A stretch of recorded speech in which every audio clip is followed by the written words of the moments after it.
Bisa mungkin dites PowerPoint-nya apakah sudah bisa ditayangkan.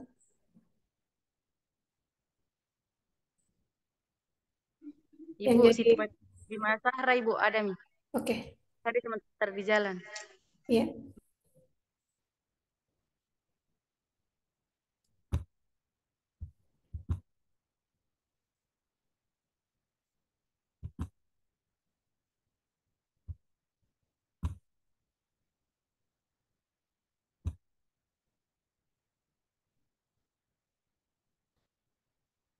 Siapa yang bisa ini tampilkan PowerPoint-nya dulu di tes? Siapa yang tadi? Tendri sama Nuresha ya?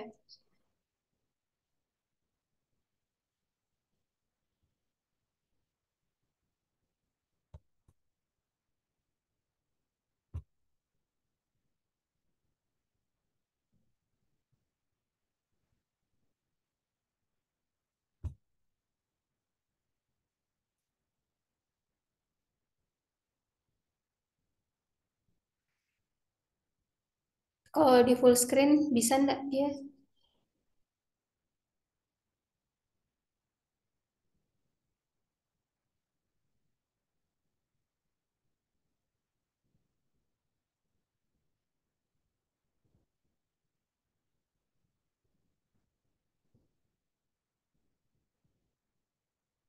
Belum tampil ya kalau full screen.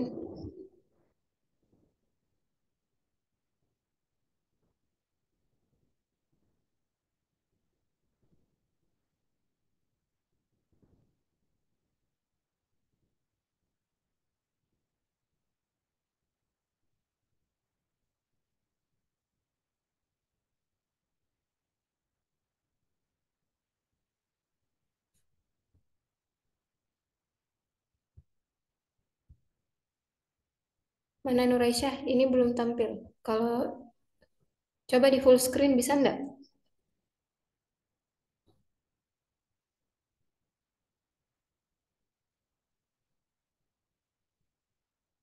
Oke. Kalau tadi Nuresha bisa nggak di full screen? Nuresha dulu.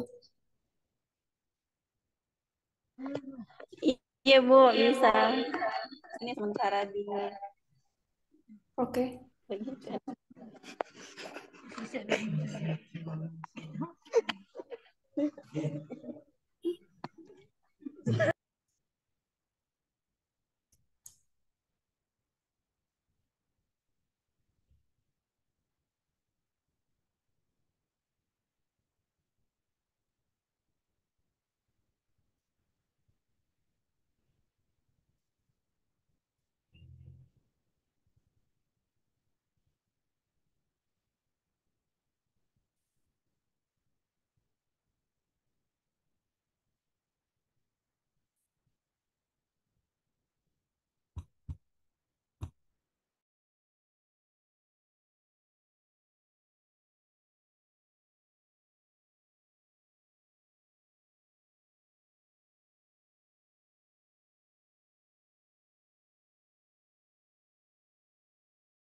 Baik,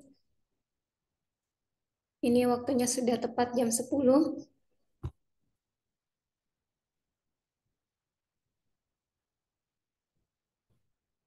Kita mulai ya.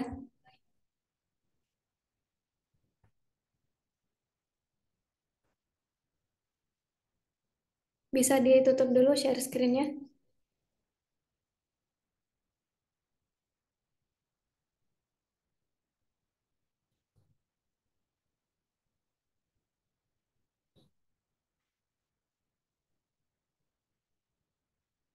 Baik, Assalamualaikum warahmatullahi wabarakatuh. Waalaikumsalam warahmatullahi wabarakatuh.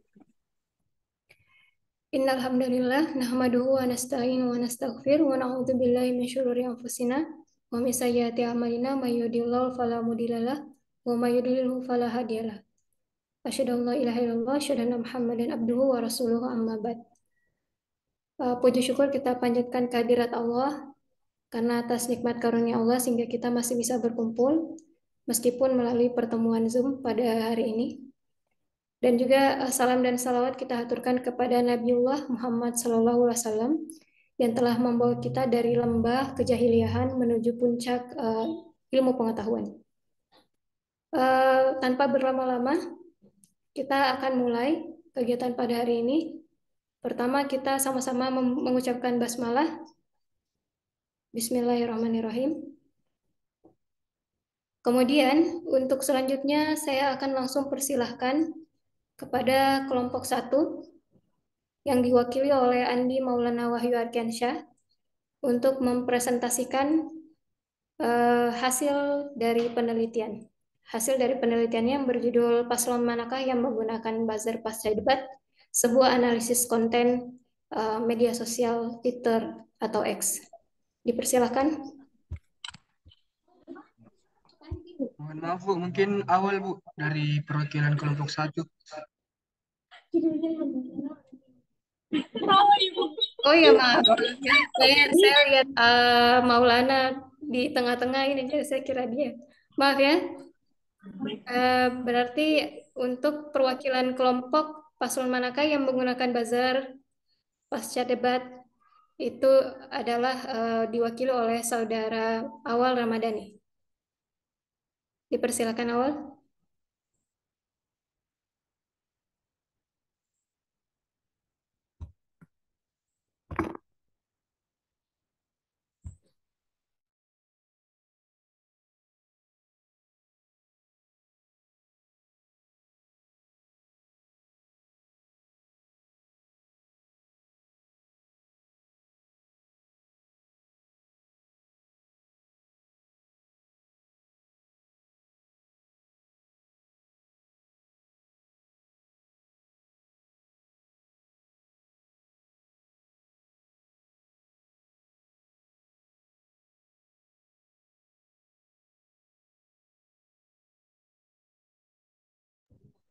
Baik, Assalamualaikum warahmatullahi wabarakatuh.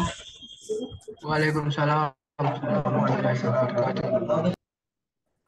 Saya ucapkan terima kasih kepada pengarah yang telah memberikan kesempatan bagi saya sebagai perwakilan kelompok analisis konten media sosial yang akan memaparkan hasil penelitian dari kami. Pertama-tama saya ucapkan terima kasih kepada dosen pengampu Dr. Randa Haji Zora Basa Lama MSI. Saya ucapkan pula terima kasih kepada dosen pengampu Ibu Reda Intizar MA, dan saya ucapkan terima kasih kepada para peserta yang telah menyempatkan diri hadir pada Zoom kali ini. Adapun judul dari penelitian kami yaitu paslon manakah yang menggunakan buzzer pasca debat, sebuah analisis konten Twitter atau X dari kelompok analisis konten media sosial.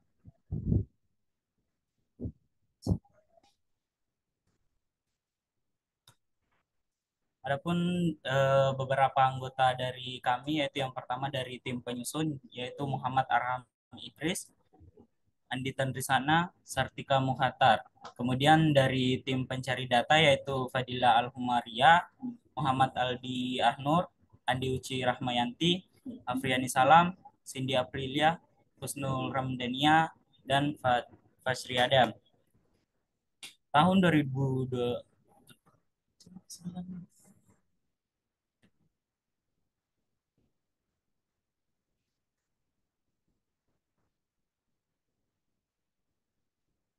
tahun 2024 merupakan tahun politik, di mana di tahun ini akan diselenggarakan pemilihan umum serentak yang mencakup presiden, wakil presiden, anggota legislatif DPRD tingkat 1, DPRD tingkat 2, DPR RI, dan DPD.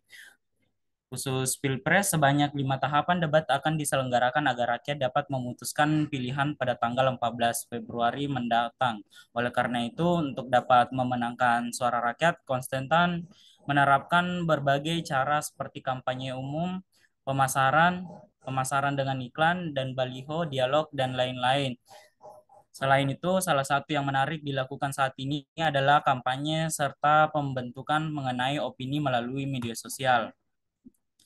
Media sosial menunjukkan jumlah pengguna aktif di media sosial di Indonesia sebanyak 167 juta orang pada Januari 2023. Jumlah tersebut setara dengan 60,4% dari populasi di dalam negeri. Oleh karena itu, Konstantan Pemilu melihat peluang dalam jumlah tersebut.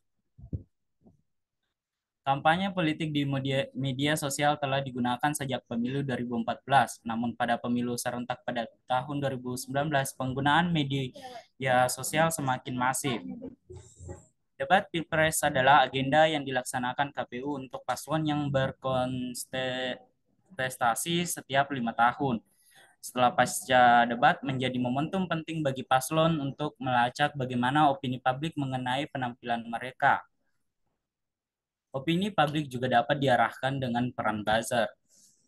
Istilah buzzer sendiri berasal dari ranah pemasaran atau marketing yang awalnya berupa istilah buzz marketing atau teknik pemasaran barang atau jasa untuk menghasilkan bisnis dengan pergerakan informasi dari mulut ke mulut. Istilah buzzer sendiri mulai populer ketika berkembangnya media sosial. Di media sosial, buzzer dianggap memiliki kekuatan untuk mempengaruhi karena kemampuannya untuk menjangkau dan mendistribusikan konten kepada berbagai pengguna media sosial. Buzzer politik, sama halnya dengan kampanye digital lewat media sosial, pada mulanya buzzer politik juga bermunculan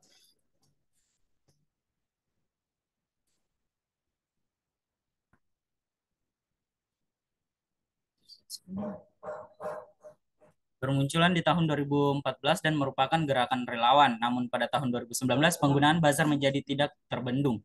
Buzzer menjadi pemain kunci di ranah politik yang digunakan untuk menciptakan pandangan yang salah dengan tujuan negatif sehingga ada yang menjuluki mereka sebagai buzzer. Dari penjelasan tersebut terdapat juga dampak negatif buzzer politik, yaitu yang pertama penyalahgunaan wewenang, penyebaran kebencian, politik identitas, kampanye hitam, dan polarisasi. Terdapat beberapa ciri-ciri buzzer, yaitu yang pertama anonim, yang kedua yaitu penggunaan bot dengan akun baru, kemudian yang terakhir yaitu mobilisasi tagar. Adapun metode penelitian yang digunakan pada penelitian ini yaitu analisis data penelitian ini dilakukan melalui pendekatan kuantitatif dengan penggunaan pengkodean tematis untuk mengelompokkan dan menganalisis kontennya. Metode penelitian yang digunakan dalam penelitian ini adalah metode analisis konten media sosial dengan analisis kuantitatif. Twitter atau X merupakan platform media sosial yang menjadi objek pada penelitian ini, dan tweet yang diunggah pada platform Twitter atau X tersebut merupakan pengumpulan data, sehingga dapat disimpulkan bahwa pengumpulan data dalam penelitian ini merupakan data sekunder. Data Twitter atau X dikumpulkan dengan menggunakan algoritma random sampling atau tweet secara acak dari seluruh populasi dataset tweet yang diunggah yang berisikan informasi terkait debat capres dan cawapres. Hal tersebut dapat memberikan representatif yang lebih adil dari berbagai pandangan dan opini yang muncul selama debat. Kemudian dilanjut pada analisis dengan mengumpulkan data sesuai dengan indikator yang telah ditentukan. Penelitian ini memfokuskan pada tweet yang membahas ketiga paslon Pilpres 2024 pasca debat Capres-Cawapres untuk mengetahui Pilpres yang menggunakan buzzer. Dalam pengumpulan data sebelumnya telah ditentukan indikator pada tweet yang telah diunggah Indikator buzzer mencakup unggahan yang menggunakan hashtag dan tag akun baru. Pada unit sampel, keseluruhan tweet memuat sebanyak 700 sampel yang diunggah selama rentan waktu 16 Desember 2023 sampai dengan 9 Januari 2024, yaitu mulai dari 1 minggu setelah debat pertama Capres dan disusul debat kedua Cawapres, kemudian dilanjutkan lagi pada debat Capres ketiga. Adapun hipotesis yang digunakan dalam penelitiannya ini yaitu hipotesis pertama, yaitu paslon menggunakan buzzer apabila jumlah sentimen positif pada akun baru lebih banyak daripada akun lama dengan menggunakan hashtag. Kemudian hipotesis kedua, paslon diserang buzzer apabila jumlah sentimen negatif pada akun baru lebih banyak daripada akun lama dengan menggunakan hashtag. Setelah dilakukan analisis data pada 700 tweet yang telah dikumpulkan melalui Google Form dengan menggunakan SPSS, ditemukan bahwa dari sebanyak 700 tweet pada unggahan platform Twitter X dengan indikator yang telah ditentukan, ada sebanyak 631 tweet yang memenuhi indikator dan selebihnya bersikap netral pada unggahan yang dimuat.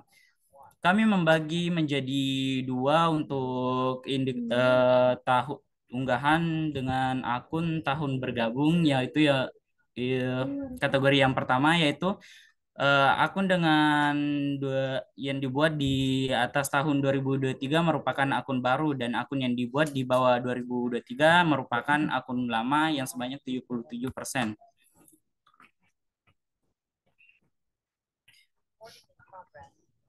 Adapun jumlah unggahan di setiap paslon yaitu Anies Imin sebanyak 165 unggahan, kemudian Prabowo Gibran sebanyak 383 unggahan, terus Ganjar Mahfud sebanyak 83. Dari keseluruhan unggahan, jumlah sentimen positif dan negatif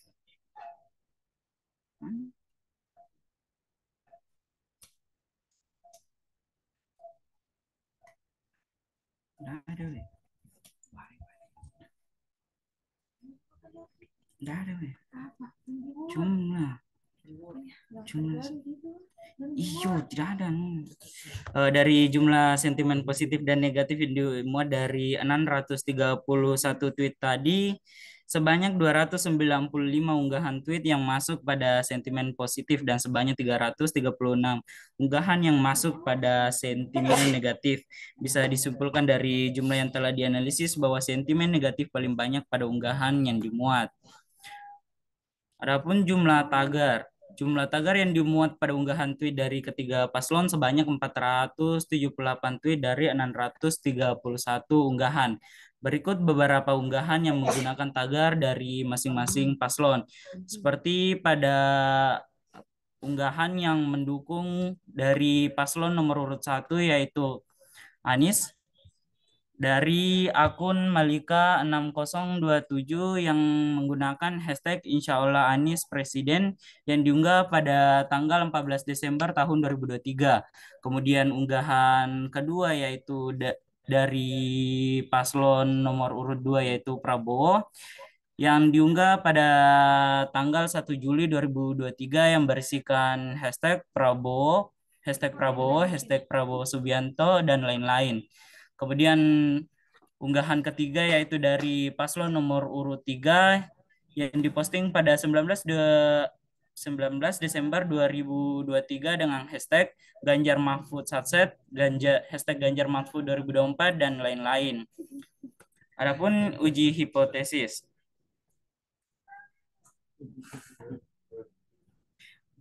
Dilihat dari hasil Chi-square test menyatakan validitas pada uji hipotesis pertama dengan hasil 002 pada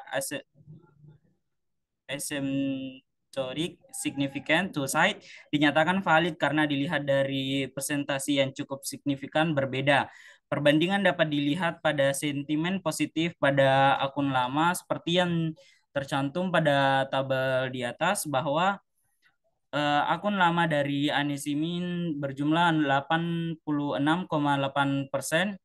dan akun baru berjumlah 13,2%. Kemudian Prabowo Gibran persentase akun lamanya 63,4%. Kemudian akun baru 36,6%. Selanjutnya paslon ketiga yaitu Ganjar Mahfud, akun lama sebanyak 71,7% dan akun baru sebanyak 28,3%. Kemudian uji hipotesis untuk sentimen negatif. Dilihat dari hasil Chi-square test menyatakan uji hipotesis pertama dengan hasil 708 pada asymptotic significant to side dinyatakan tidak valid karena dilihat dari presentasinya yang signifikan tidak berbeda jauh. Perbandingan ini dapat dilihat dari diagram berikut, yaitu sentimen negatif dari akun lama dan akun baru dari ketiga paslon. Yang pertama Anies Imin dengan persentase akun lama yaitu 80,7%, kemudian akun baru 19,3%.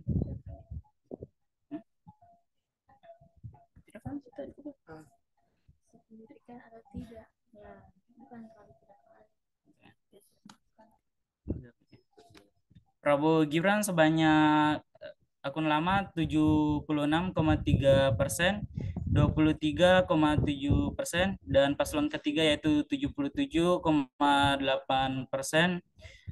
Akun baru sebanyak 17,6%. Hasil tersebut merupakan tidak signifikan karena dilihat dari presentasinya.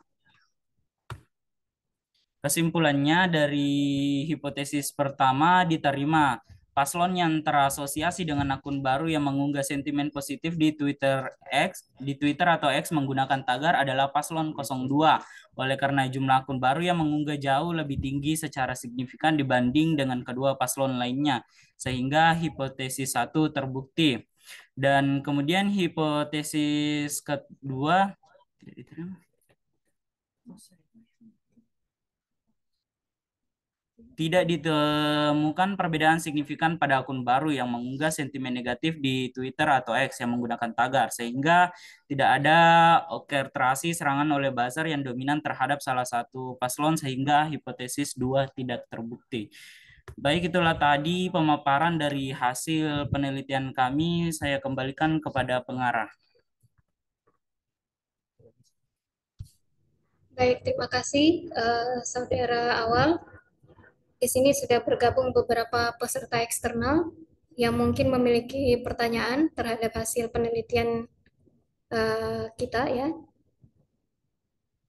Mungkin kita bisa buka untuk tanya jawab. Silakan diangkat tangannya apabila ada yang mau bertanya.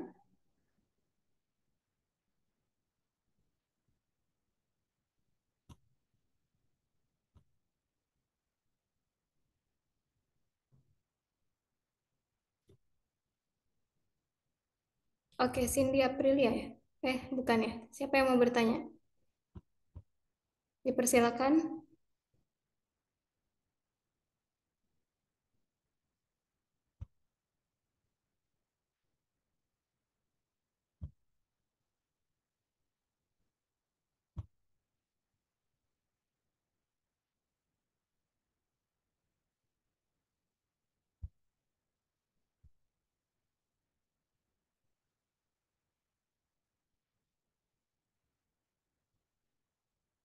Baik, mungkin karena tidak ada pertanyaan, mungkin karena masih malu-malu, kita pending dulu sesi tanya jawab. Dan kita kasih kesempatan untuk kelompok 2 yang meneliti, judul penelitiannya adalah apakah konten dapat mempengaruhi meningkatkan minat terhadap profesi petani. Sebuah analisis eksperimen konten video dari @aksi-kita-indo. Dan yang akan menjelaskan untuk topik kedua ini adalah Saudara Andi Maulana Wahyu Ardiansyah. Persilakan.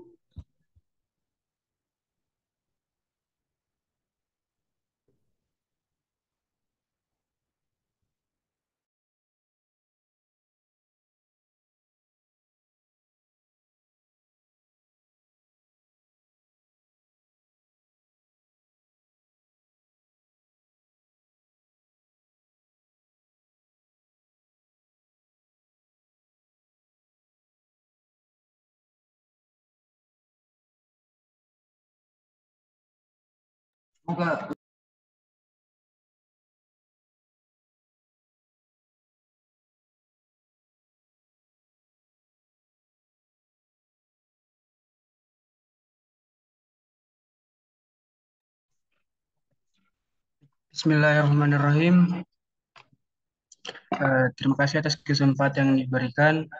Pertama-tama saya ingin berterima kasih kepada dosen pengampu yaitu Drahaja Sora Basalama MSI dan Ibu Raya Intisar MA dan juga teman-teman yang ada di dalam atau peserta yang ada di dalam meransum pada pagi hari ini.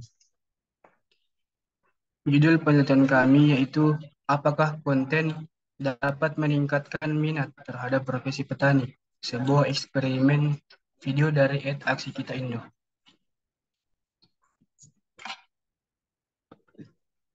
Ada pula kelompok eksperimen kami terbagi jadi 2 tim.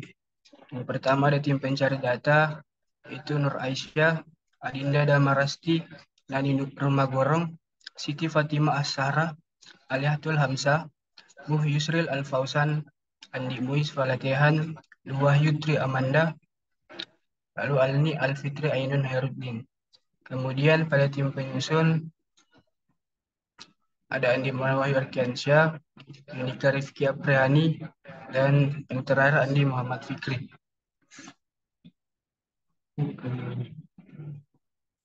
Terbelakang, Indonesia yang dulunya merupakan negara agraris, kini menghadapi sebuah krisis agraria.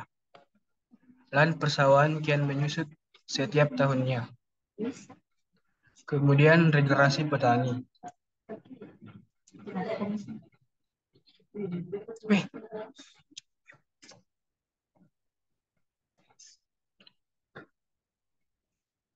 Dapat dilihat pada diagram di bawah ini, regenerasi petani dari tahun 1967 sampai tahun 2019 mengalami penurunan yang sangat drastis. Yang darinya profesi petani sebanyak 65,8 turun menjadi 28. Dan Kementerian Perencanaan Pembangunan Nasional atau Badan Perencanaan Pembangunan Nasional PPN Bappenas memperkirakan petani tidak ada lagi pada tahun 2063. Secara sporadis, fenomena yang sama juga ditemukan di sejumlah penelitian.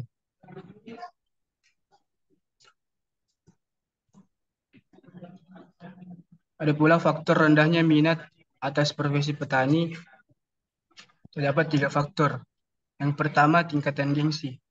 Ada gengsi negatif terhadap profesi petani, baik dari pandangan diri sendiri maupun masyarakat sekitar. Kemudian faktor kedua, ketidakseimbangan antara proses dan hasil. Pekerjaan sebagai petani seringkali sulit dengan hasil yang tidak selalu memuaskan, serta memerlukan modal besar. Kemudian faktor ketiga, kurangnya dukungan. Remaja yang tertarik menjadi petani tidak mendapatkan dukungan yang cukup, baik dari orang tua maupun pemerintah, karena lebih diinginkan untuk bekerja di sektor industri yang dianggap lebih menjanjikan secara ekonomi. Dan ada propaganda horizontal. Propaganda adalah sebuah bentuk komunikasi yang bertujuan untuk mengembangkan sebuah ide agar diterima banyak orang dengan serangkaian pesan yang dirancang seksama dan dilakukan dengan sistematis. Propaganda dapat menjadi sebuah upaya untuk meningkatkan minat terhadap profesi petani, terkhusus propaganda yang sifatnya horizontal, dari dan untuk rakyat.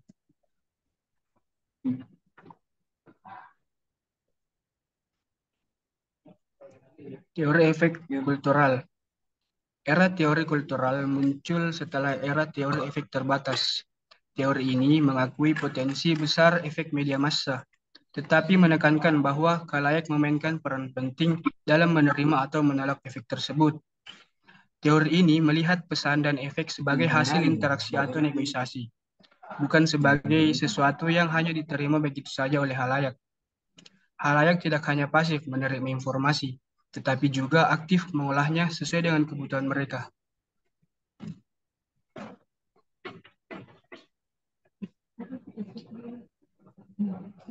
Kajian teori efek. Dalam pengembangan analisis mengenai efek, ahli metodologi seperti Hofland dan Lassalfeld menggunakan metode empiris dan objektif, seperti eksperimental dan survei. Paul Lassalfeld dan Karl Hofland percaya bahwa metode penelitian tersebut memungkinkan mereka untuk mengamati dampak atau pengaruh media, memudahkan mereka untuk meraih kesimpulan definitif, dan membantu mereka untuk membangun teori yang lebih bermanfaat. Ada pula metode penelitian yang kami gunakan, itu pendekatan yang digunakan dalam penelitian ini adalah pendekatan kuantitatif. Metode penelitian yang digunakan dalam penelitian ini adalah metode eksperimen. Rancangan eksperimen pada penelitian ini menggunakan pre-test dan post-test. Desain dengan waktu longitudinal. Penelitian ini berlangsung selama bulan Desember 2023 hingga Januari 2024. Data ini diperoleh peneliti dengan menggunakan metode survei, di mana peneliti menyebarkan kuesioner online menggunakan Google Form kepada responden. Pengambilan data penelitian berlokasi di beberapa kampus yang ada di wilayah Kota Makassar. Mahasiswa-mahasiswi jurusan pertanian pada bulan Desember 2023.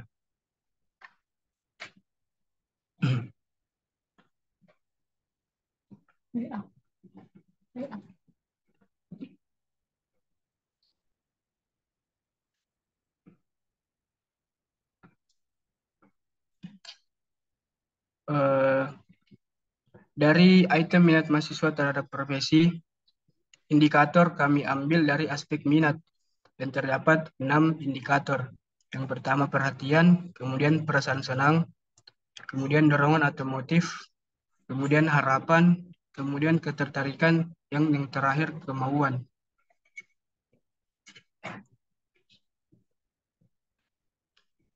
Kemudian hipotesis yang penelitian kami gunakan yaitu hipotesis H0. Tidak ada perubahan yang signifikan pada minat mahasiswa pertanian terhadap profesi petani setelah menonton video aksi Gitendo. Kemudian definisi operasional variabel penelitian ada 3.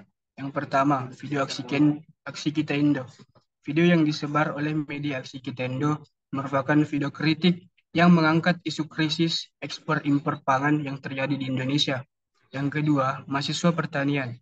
Mahasiswa pertanian merupakan sampel yang digunakan dalam penelitian eksperimental untuk mengukur pengaruh intervensi terhadap sistem ketahanan pangan. Dalam penelitian ini, mahasiswa pertanian dapat berpartisipasi dalam proses penelitian, seperti melakukan pengujian di lahan yang mereka miliki atau berkolaborasi dengan petani pertanian lokal. Dan yang ketiga, minat terhadap profesi petani.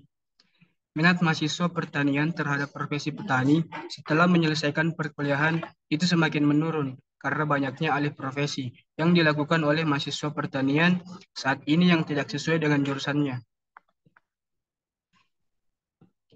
Kemudian video aksi Kita Indo. Video aksi Kita Indo adalah media kreatif yang dinaungi oleh BBC Indonesia. British Broadcasting Corporation adalah lembaga penyiaran umum Britania Raya.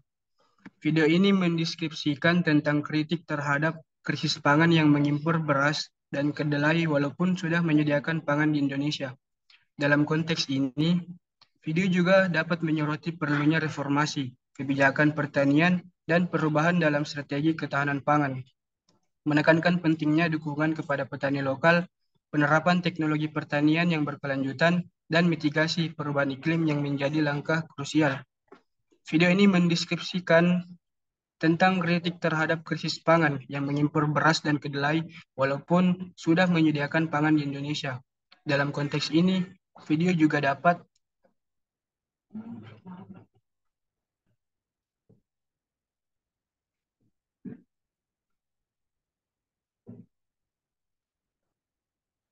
saya lanjut.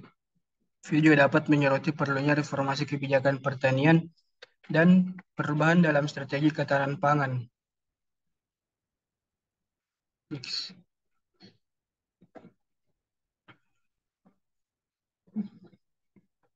Ada pula peserta eksperimen penelitian kami.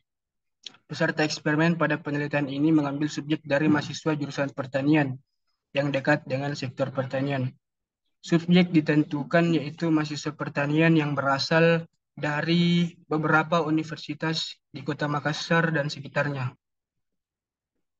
Dari tabel berikut terdapat 6 universitas dengan frekuensi peserta yang berbeda-beda, dengan total hasil sebanyak 32 responden.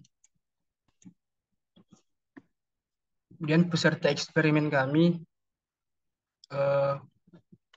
berdasarkan jenis kelamin yang dibedakan antara laki-laki dan perempuan, terdapat perbedaan frekuensi dengan jumlah total antar keduanya laki-laki sebesar 44%, kemudian perempuan sebesar 56%. Kemudian berdasarkan kriteria berasal dari keluarga petani, terdapat perbedaan persentase antara mereka yang berasal dari keluarga petani atau tidak, yaitu sebesar 41% berasal dari keluarga petani, yaitu sejumlah 14 responden, dan sebesar 57,6% tidak berasal dari keluarga petani, yaitu berjumlah 18 responden. Kemudian hasil jawaban pretest sebelum menonton video. Bisa kita lihat dari tabel, pada item A1, nilai MEN sebesar 4,6, yang berarti mendekati skala 5. Artinya, sebagian responden memilih jawaban sangat setuju. Kemudian nilai deviasi yang didapatkan sebesar 1, yang artinya pada pertanyaan A1 terdapat perbedaan jawaban antara masing-masing responden. Lalu pada item A2, nilai MEN sebesar 4,7, yang berarti mendekati skala 5. Artinya sebagian responden memilih jawaban sangat setuju. Kemudian nilai deviasi yang didapatkan sebesar 0,6, yang artinya pada pertanyaan kedua semua jawaban antara masing-masing responden hampir sama. Lalu pada item A3, nilai MEN-nya sebesar 4,0, yang berarti tidak mendekati skala 5, artinya sebagian responden memilih jawaban setuju.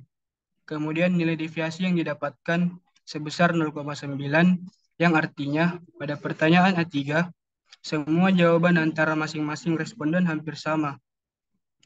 Lalu pada item A4, nilai MEN-nya sebesar 3,5, yang berarti kurang dari skala 5. Artinya sebagian responden memilih jawaban ragu-ragu. Dan kemudian nilai deviasinya didapatkan sebesar 0,9, yang artinya pada pertanyaan A4 semua jawaban antara masing-masing responden hampir sama. Lalu pada item A5, nilai MEN-nya sebesar 3,5, yang berarti kurang dari skala 5, artinya sebagian responden memilih jawaban ragu-ragu. Kemudian nilai deviasi didapatkan nilai sebesar 1, yang artinya pada pertanyaan A5 terdapat perbedaan jawaban antara masing-masing responden. Lalu pada item A6, nilai MEN-nya sebesar 3,5, yang berarti kurang dari skala 5. Artinya responden sebagian besar memilih jawaban ragu-ragu. Kemudian nilai deviasi yang didapatkan sebesar 0,9, yang artinya pada pertanyaan A6, semua jawaban antara masing-masing responden hampir sama. Dan yang terakhir pada item A7, nilai MEN sebesar 3,4, yang berarti kurang dari skala 5. Yang artinya sebagian responden memilih jawaban ragu-ragu. Dan dilihat dari nilai deviasinya, didapatkan sebesar 1, yang artinya pada pertanyaan item A7 terdapat perbedaan jawaban antara masing-masing responden. Selanjutnya beralih ke hasil jawaban atau post-test sesudah menonton video. Bisa kita lihat pada tabel, pada item pertama, MEN yang didapatkan sebesar 4,7, yang berarti mendekati skala 5. Dengan nilai deviasi yang didapatkan sebesar 0,7. Yang artinya pada pertanyaan A1 semua jawaban antara masing-masing responden hampir sama. Kemudian pada pertanyaan item B2, nilai MEN sebesar 4,7, yang berarti mendekati skala 5. Artinya sebagian responden memilih jawaban sangat setuju. Kemudian nilai deviasi yang didapatkan sebesar 0,6, yang artinya pada pertanyaan B2, semua jawaban antara masing-masing responden hampir sama. Lalu pada item B3, nilai mean sebesar 3,9, yang berarti tidak mendekati skala 5. Artinya sebagian responden memilih jawaban setuju. Kemudian nilai deviasi yang didapatkan sebesar 0,8, yang artinya pada pertanyaan B3, semua jawaban antara masing-masing responden hampir sama. Lalu pada item B4, nilai mean yang didapatkan sebesar 3,5, yang berarti kurang dari skala 5. Artinya sebagian responden memilih jawaban ragu-ragu. Kemudian nilai deviasi yang didapatkan sebesar 0,9, yang artinya pada pertanyaan B4, semua jawaban antara masing-masing responden hampir sama. Kemudian pada item B5, nilai mean yang didapatkan sebesar 3,5, yang berarti kurang dari skala 5. Artinya sebagian responden memilih jawaban ragu-ragu. Dan nilai deviasi yang didapatkan sebesar 0,9, yang artinya pada pertanyaan B5 semua jawaban antara masing-masing responden hampir sama. Lalu pada item B6, nilai mean-nya sebesar 3,5, yang berarti kurang dari skala 5. Artinya responden memilih jawaban ragu-ragu. Dan nilai deviasi yang didapatkan sebesar 0,9, yang artinya pada pertanyaan item B6 semua jawaban antara masing-masing responden hampir sama. Kemudian pada item B7, nilai mean sebesar 3,5, yang berarti kurang dari skala 5. Artinya sebagian responden memilih jawaban ragu-ragu. Dan nilai deviasi yang didapatkan sebesar 1, yang artinya pertanyaan item B7 terdapat perbedaan jawaban antara masing-masing responden.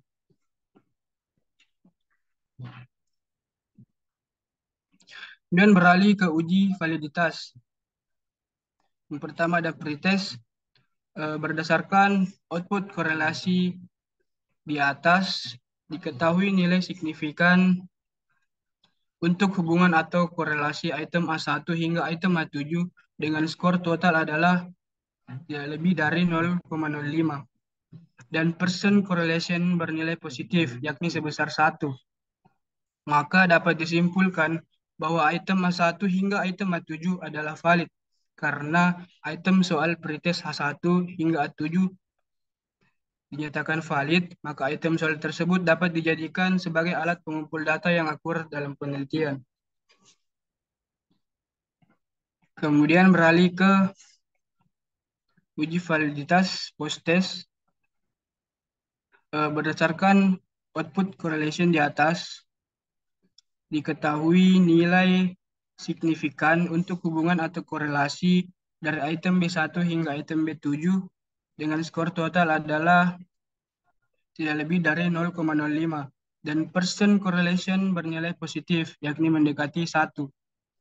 Maka dapat disimpulkan bahwa item B1 hingga item B7 adalah valid, karena item soal post-test B1 hingga B7 dinyatakan valid, maka item soal tersebut dapat dijadikan sebagai alat pengumpul data yang akurat dalam penelitian. Kemudian kita beralih ke uji reliabilitas. Pada uji reliabilitas pretest, dari tabel nampak koefisien Cronbach alpha sebesar 0,874. Nah, suatu instrumen dapat dikatakan reliable jika koefisien Cronbach alpha-nya di atas 0,6, sehingga dapat dikatakan instrumen mempunyai reliabilitas tinggi. Maka dapat dikatakan bahwa instrumen peneliti menunjukkan hasil yang konsisten. Kemudian pada uji reliabilitas post-test, dari tabel nampak koefisien Cronbach alpha sebesar 0,936. Suatu instrumen dapat dikatakan reliable jika koefisien Cronbach alpha di atas 0,6, sehingga dapat dikatakan juga instrumen mempunyai reliabilitas tinggi. Maka instrumen yang digunakan peneliti menunjukkan hasil yang konsisten. Pada uji hipotesis. Hipotesis peneliti menggunakan hipotesis H0, yang berarti peneliti menerima situasi tidak adanya perubahan yang signifikan pada minat mahasiswa terhadap petani setelah menonton video konten Aksi Kita Indo. Data dalam penelitian ini menggunakan data pre dan post, yaitu sebelum dan sesudah, yang menjadikan data berkorelasi atau berpasangan, sehingga hipotesis yang sesuai adalah paired t-test atau uji T berpasangan. Hasil uji hipotesis menggunakan uji T berpasangan dengan compare means paired sample t-test dengan menggunakan SPSS 23.0 itu seperti berikut. Pada tabel ini nilai T itu yang dihasilkan sebesar minus 0,614 pada derajat bebas atau degree of freedom. Dengan nilai signifikansi 0,544 lebih dari 0,05 sehingga HO-nya dapat diterima.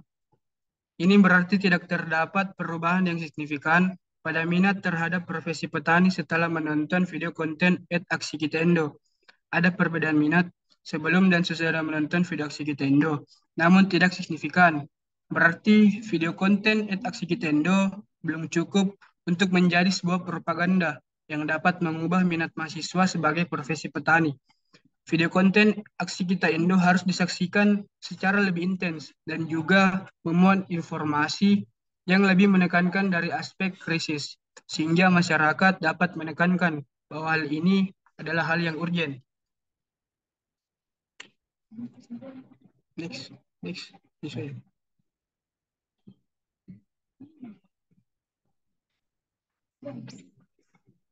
Baik, itulah hasil presentasi dari penelitian kami. Saya kembalikan kepada pengarah.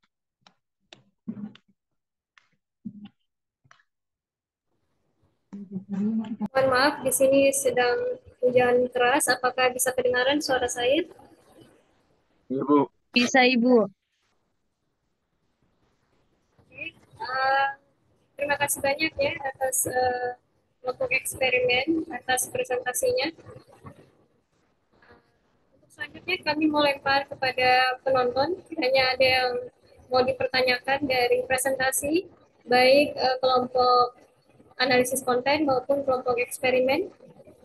Silakan.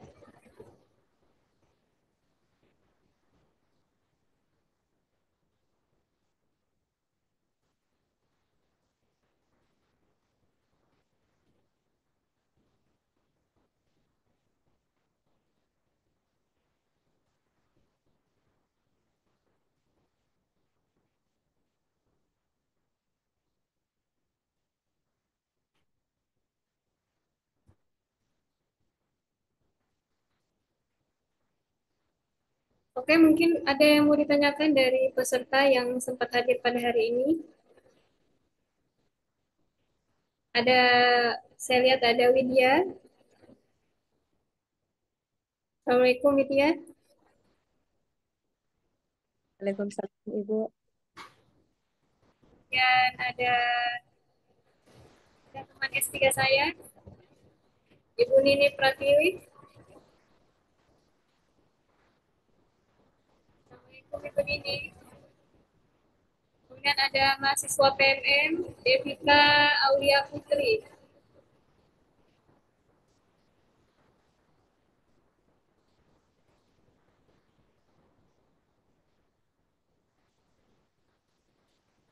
Baik, kalau tidak ada yang mau ditanyakan, mungkin kita tutup ya seminar diseminasi pada hari ini. Jadi kalau kita mau simpulkan ya dari hasil analisis konten, kita sudah menemukan, mahasiswa sudah menemukan bahwa melalui uji, bisa kedengaran ya suara saya? Kedengaran? Bisa Bu, ada Bu. Kedengaran, Ibu.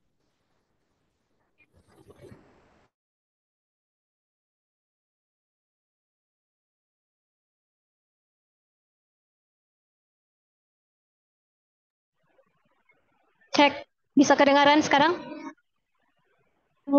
Bisa, Bu. Bisa, Ibu. Eh, baik, jadi hasil temuan dari analisis konten itu sudah menemukan bahwa kita sudah menggunakan variabel nominal di sini dan menemukan bahwa paslon yang signifikan menggunakan akun baru pada sentimen positif itu adalah paslon 02, di mana ini merupakan sebuah temuan yang membuktikan bahwa paslon ini memang menggunakan buzzer ya.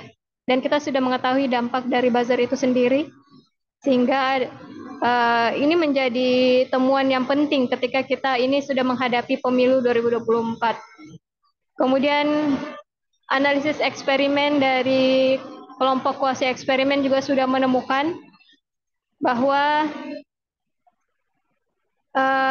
video aksi Kita Indo itu memang merupakan video yang singkat, sehingga kemungkinan ya itulah penyebabnya mengapa H0 yang ditemukan dan bukannya H1, di mana penelitian umumnya biasanya menemukan H1. Tetapi hal ini sebaliknya, yang kita temukan adalah H0, dan itu tidak mengapa ya, itu merupakan hasil dari penelitian yang tetap bisa dipertanggungjawabkan, tetap valid ya. Baik, mungkin kita sudahi dulu seminar pada hari ini. Untuk mahasiswa non-rek boleh tetap tinggal. Untuk yang lain kami pamit undur diri. Wallahul muwaffiq ila aqwamit thoriq. Wassalamualaikum warahmatullahi wabarakatuh. Waalaikumsalam warahmatullahi Warahmatullahi wabarakatuh. wabarakatuh. Terima kasih, Ibu.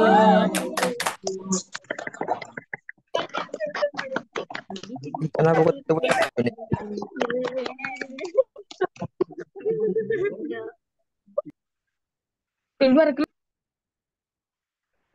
Non-rek tinggal ya, mana non-rek? Tinggal. Ibu.